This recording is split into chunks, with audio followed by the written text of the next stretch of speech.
Kwai Nito Bak. Hello, my friends.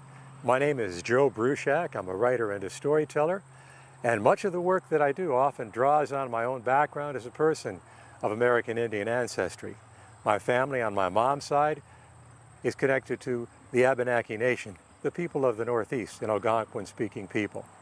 As a writer and a storyteller, for the past 30 years and more, I've dealt with American Indian history, culture, folklore, and now in this novel, I'm using those things I've learned over those many years, many cases from elders, to create a novel that comes entirely out of my imagination, a fantasy story called Wolfmark.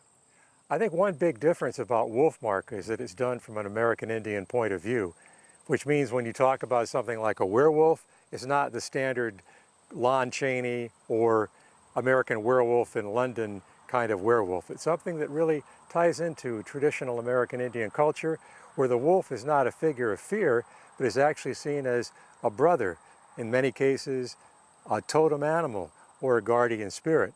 So the relationship of my main character, Luke, to the wolf is nothing at all like that terrifying relationship we find in most werewolf fiction.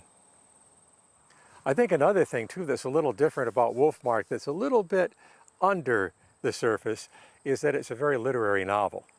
Even though it's a horror story or a monster story or a shapeshifter story, there's poetry on almost every page. There's translations of Russian poetry, and there are quotes from different American and world poets built into the narrative in subtle ways.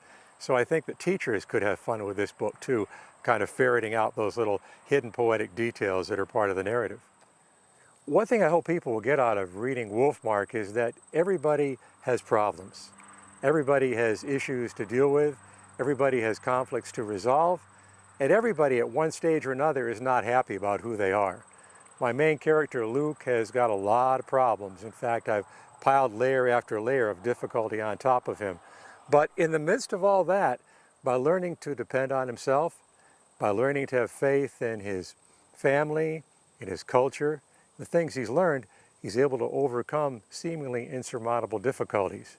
Now, every kid who reads this is not going to discover that he can turn into a werewolf, but every kid who reads this, I'm sure at some time in his or her life, has found themselves on the outside looking in, not sure who they are, what they were going to do, and how to deal with problems that seemed as if they would never end.